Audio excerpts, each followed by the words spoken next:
Sir నమస్కారం sir. నమస్తే అండి. సార్ ప్రభాస్ గారు అండ్ హను రాఘవపూడి గారు వీళ్ళ కాంబినేషన్లో ఫౌజీ సినిమా అనౌన్స్ చేశారు. ఆ షూటింగ్ కూడా జరుపుకోవడం మనం చూస్తూ ఉన్నాం సార్. అయితే ఇందుకు సంబంధించి కొన్ని ఆర్టికల్స్ పబ్లిష్ అవుతున్నాయి సార్. అంటే ఈ సినిమాకి సంబంధించిన వ్యక్తుల గురించి కానివ్వండి, అంటే ఒక హాలీవుడ్ యాక్టర్ని కూడా ఈ సినిమాలో ఇన్వాల్వ్ చేయబోతున్నారని చెప్పేసి, అలాగే ఈ సినిమాలో ఒక రజాకార్ ఎపిసోడ్ కూడా ఉండబోతుంది అన్నట్టు కూడా వార్తలు వినిపిస్తున్నాయి. అంటే రజాకార్లను తరిమి కొట్టే ఒక తెలంగాణ సాయుధ పోరాటాన్ని ఇందులో చూపించబోతున్నట్టుగా వార్తలు అయితే వైరల్ అవుతున్నాయి సార్.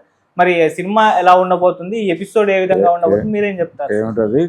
రజాకార్లను తరిమేయటానికి చేసిన తెలంగాణ సాయుధ పోరాటం అని చెప్పేసి ఆర్టికల్స్ వైరల్ అవుతున్నాయి. అంటే రజాకార్లను తరిమేయటం కోసం తెలంగాణ సాయుధ పోరాటం జరిగింది అనేదే బూతు మాట.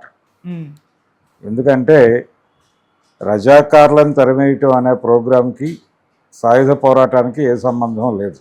ఓకే, తెలంగాణ సాయుధ రైతాంగ పోరాటం వాస్తవానికి తెలంగాణ సాయుధ రైతాంగ పోరాటం తెలంగాణలో అమలు జరుగుతున్నటువంటి భూస్వామ్యం మీద రైతు కూలీలు జరిపినటువంటి పోరాటం. దున్నేవాడికే భూమి అనేటువంటి నినాదంతో ఆ ఉద్యమం జరిగింది.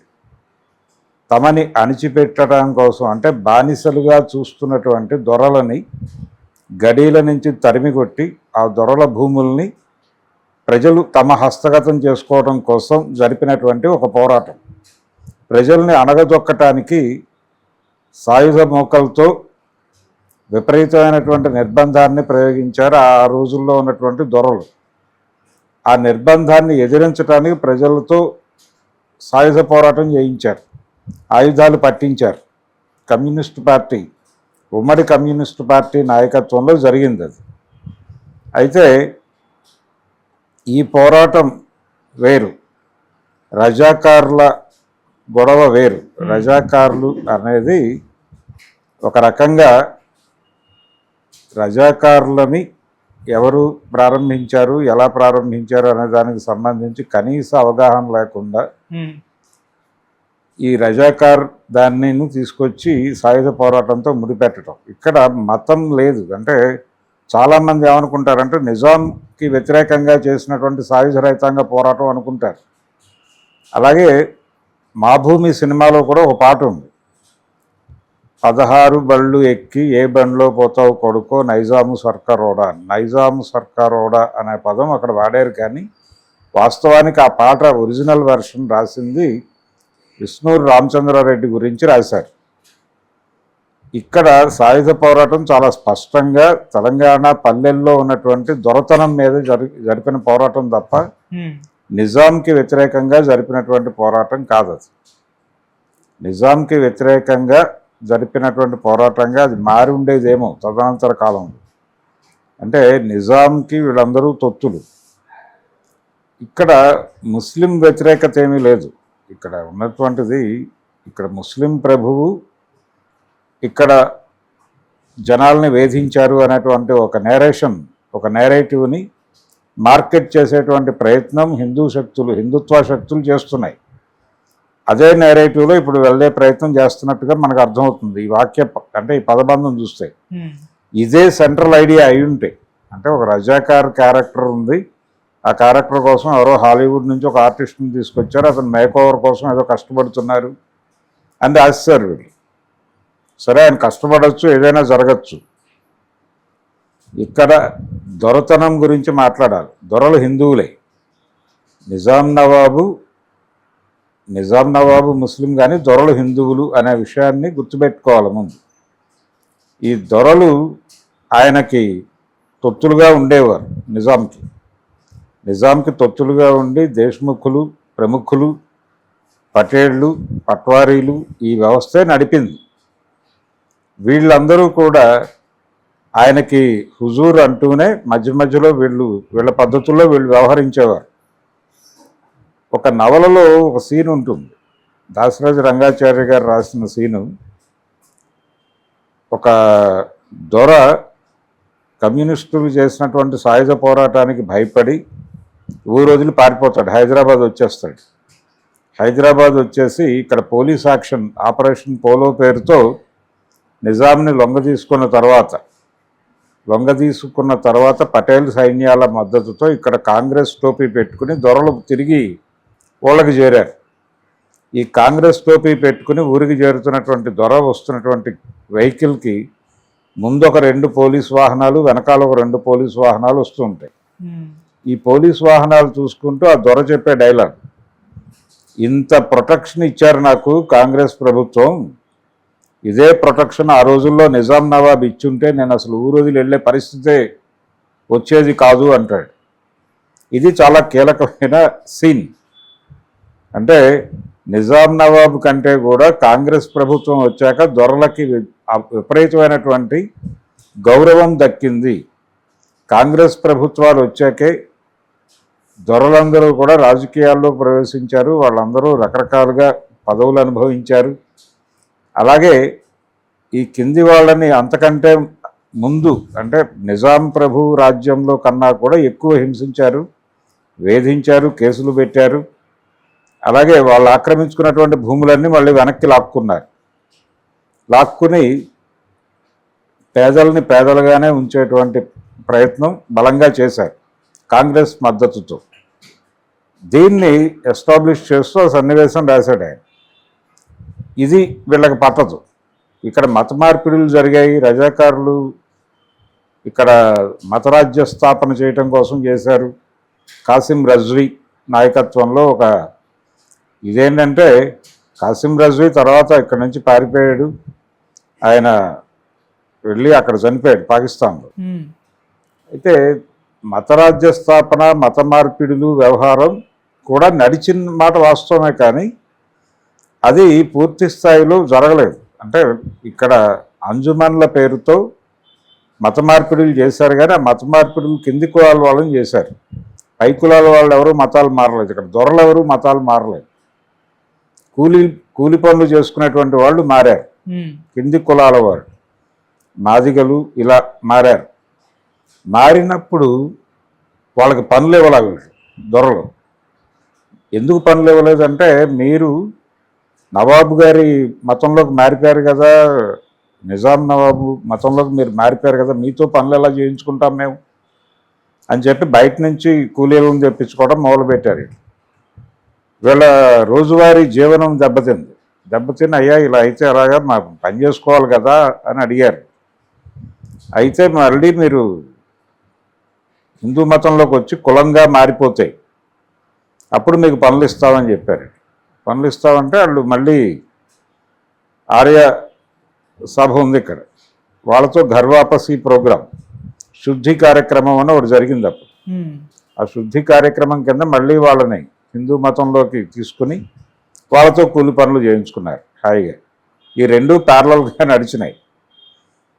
ఈ సందర్భంగా అంటే నిజాం నవాబుకి లొంగని ప్రాంతాలలో యుద్ధం చేయటం కోసం ఏర్పాటు చేసుకున్నటువంటి ఒక ప్రైవేట్ ఆర్మీ, అది మతరాజ్య స్థాపన లక్ష్యంగా పనిచేసి జనాలందరినీ వేధించింది అని చెప్తారు, కానీ అంత కాన్సెప్చువల్ యుద్ధమేమీ జరగలేదు. రజాకార్ల పేరుతో దాడులు జరిగిన మాట వాస్తవం కొన్ని ఏరియాల్లో. అది కూడా టార్గెట్ చేసి ఎక్కడైతే నిరసనలు ఉన్నాయో అక్కడ అణచివేత కోసం ఏర్పాటు చేసుకున్న ఒక ప్రైవేట్ ఆర్మీ మాత్రమే అది. ఆయన అంటే ఈ నిజాం స్టేట్ని పాకిస్తాన్లో కలపాలి అన్నాడు ఆయన. అంటే ఇప్పుడు మనం పాకిస్తాన్లో కూర్చొని మాట్లాడుకునే వాళ్ళం, ఒకవేళ అది జరుగుంటే పాకిస్తాన్లో కలపాలి అనే నిజాం అనటం వెనకాల కాసిం రజ్వీ ఇన్ఫ్లుయెన్స్ ఉంది, తన ప్రోద్బలం ఉంది. ఆయన ఆ మాట అన్నాడు. తర్వాత ఆ మాట అన్నందుకే ఇక్కడికి పోలీస్ యాక్షన్ జరిగింది. అప్పుడు పటేలు సైన్యాలని పంపించి లొంగ తీసుకోవటం అనే ప్రోగ్రాం నడిచింది. ఈయన సరెండర్ అయ్యాడు. అంటే ఇది తర్వాత కాశ్మీర్ కూడా ఇండియాలో కలవము అన్నారు, అలాగే పాకిస్తాన్లోనూ కలవము, అది స్వతంత్ర దేశం అన్నారు. ఈ స్వతంత్ర దేశం అన్నటువంటి వాళ్ళని అలాగే పాకిస్తాన్లో కలుస్తాం అంటే ఎవరు ఎందులో కలవాలనుకుంటే అందులో కలవండి అన్నారు సంస్థానాలు. అన్నప్పుడు వాళ్ళు ఇచ్చిన ఆప్షన్ ప్రకారమే మాట్లాడాడు, నేనేమీ తప్పు మాట్లాడలేదు. కానీ పోలీస్ యాక్షన్ చేసి సరెండర్ చేసుకున్నారు, అయిపోయింది. ఆపరేషన్ పోలోలో ఈయన సరెండర్ అయిపోయాడు. ఈయన్ని ఒక ప్రముఖుగా గుర్తించి పక్కన కూర్చోబెట్టి వాళ్ళు హ్యాండ్ ఓవర్ చేసుకున్నారు. పటేల్ గారి నేతృత్వంలో జరిగినటువంటి విలీనం, సంస్థాన విలీనం. ఆ తర్వాత జరిగినటువంటి ఎన్నికల్లో కాంగ్రెస్ ప్రభుత్వమే వచ్చింది ఇక్కడ బుర్గుల రామకృష్ణారావు సారథ్యంలో. సెకండ్ వరల్డ్ వార్ ఇన్సిడెంట్లు అని చెప్తున్నారు వీళ్ళు సినిమాలో. అంటే 42 ప్రాంతాల్లో జరిగింది యుద్ధం. రెండవ ప్రపంచ యుద్ధానికి ఇక్కడ బ్రిటిష్ ప్రభుత్వం మిత్రపక్షంలో ఉంది అప్పుడు. అంటే సోవియట్ రష్యా కూటమిలో ఇంగ్లాండ్ కూడా ఉంది. ఉండటంతో ఇక్కడ కమ్యూనిస్టులు దాంతో ఎలా వ్యవహరించాలో తెలియక ఒక చిన్న కన్ఫ్యూజన్కి గురయ్యారు. ఈ గురవుతున్నటువంటి ఈ సందర్భాన్ని దృష్టిలో పెట్టుకుని గాంధీ గారు ఒక ముద్ర వేశాడు వీళ్ళ మీద, సామ్రాజ్యవాద తొత్తులు అని. ఇది బ్రాండ్ చాలా కాలం నడిచింది. కాంగ్రెస్ పార్టీ ఇది ఒక దుష్ప్రచారం చేసేది. అంటే సోవియట్ రష్యాని కాపాడుకోవటం అనే ప్రోగ్రాంలో భాగంగా ఆ మాట అన్నారు. అంతే తప్ప ఇక్కడ ఉన్నటువంటి పాలకులకు వ్యతిరేకంగా కాదు. అయితే ఎక్కడికక్కడ స్థానిక పరిస్థితుల మేరకు నిర్ణయాలు తీసుకోవాలి.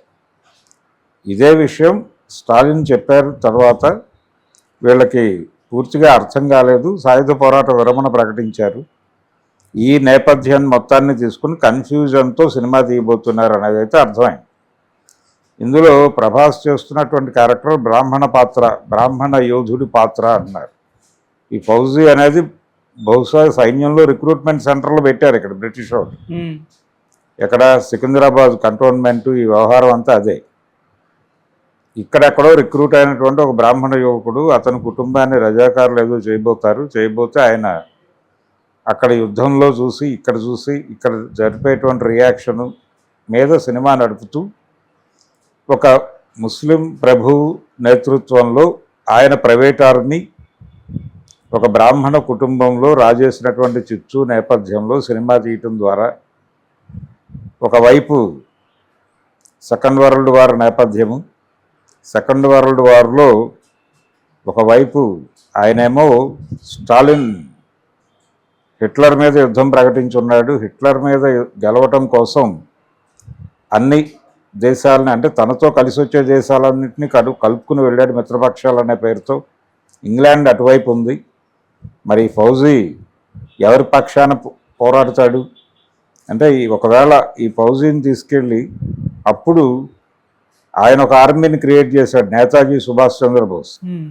ఆయన ఏర్పాటు చేసినటువంటి సైన్యం బ్రిటిష్ ఆర్మీకి వ్యతిరేకంగాను అలాగే సోవియట్కి వ్యతిరేకంగాను హిట్లర్తో కలిసి పోరాటం చేసి ఈ మిత్రపక్షాలను ఓడించటం ద్వారా భారతదేశానికి స్వతంత్రం తీసుకురావాలి అనేటువంటి ప్రోగ్రాంతో ఆయన ఆజాద్ హింద్ ఫౌజ్ అని చెప్పి ఒకటి ఏర్పాటు చేశాడు. బహుశా ఈ ఆజాద్ హింద్ ఫౌజ్తో ఈయనకి ఏమైనా లింక్ ఉందా, ఈ ప్రభాస్కి, ఈ ఫౌజీకి ఆ ఫౌజ్తో ఏమైనా లింక్ ఉందా అనేది ఒక డౌట్. ఆజాదీ హింద్ ఫౌజ్లో ఉన్నటువంటి ఒక బ్రాహ్మణ యువకుడు ఈ నేపథ్యాన్ని ఆల్రెడీ భారతీయుడి సినిమాలో వాడాడు శంకర్. ఆ యువకుడు ఇక్కడ తెలంగాణలో తన కుటుంబాన్ని ఒక ముస్లిం ప్రైవేట్ ఆర్మీ రూయన్ చేయడానికి ట్రై చేసినప్పుడు ఈ రెండింటి మీద ఆయన రియాక్ట్ అయిన పద్ధతి, దీనిలో ఒక అద్భుతమైన కెమిస్ట్రీ వర్కౌట్ చేయొచ్చు.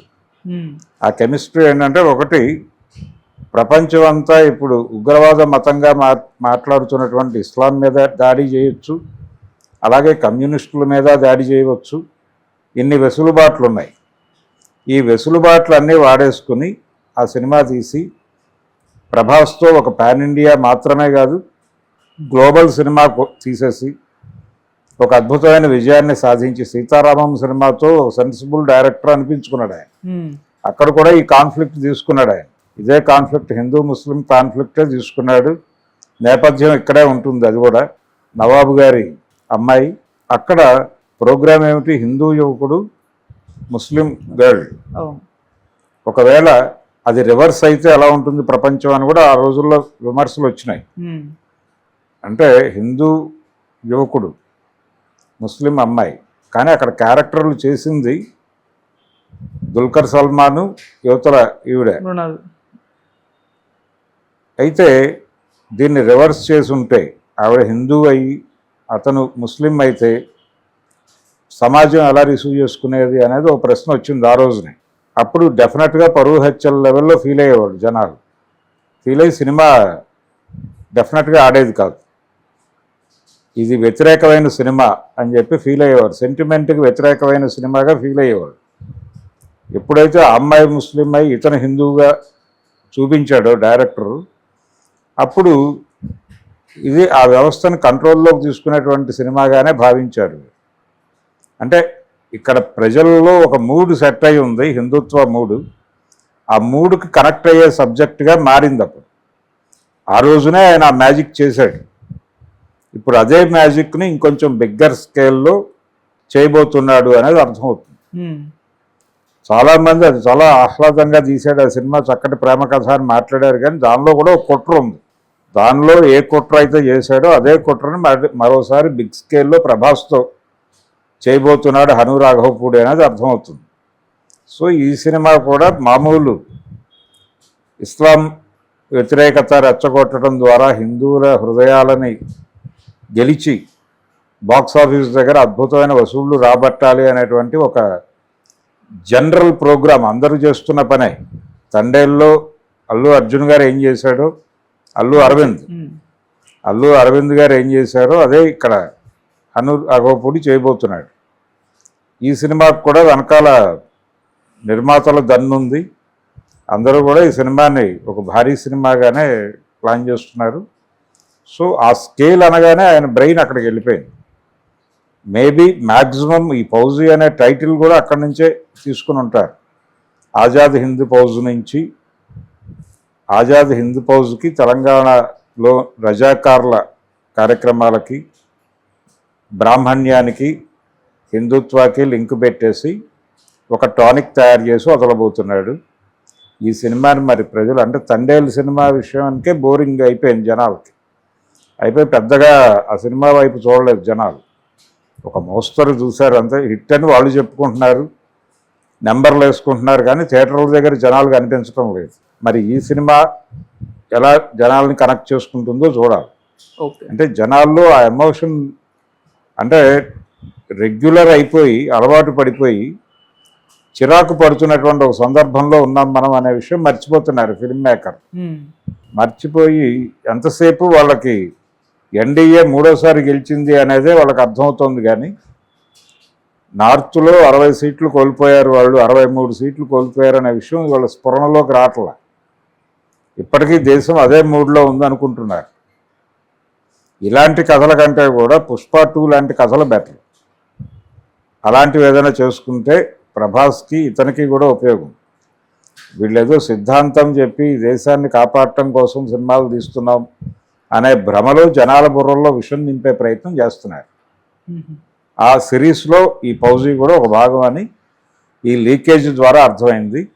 తెలంగాణ సాయుధ రైతాంగ పోరాటానికి రజాకారులకి ఏ సంబంధము లేదు. ఇది బోడిగుండుకి మోకాలికి ముడిపెట్టి మాట్లాడటం. Okay sir, thank you so much. Thank you.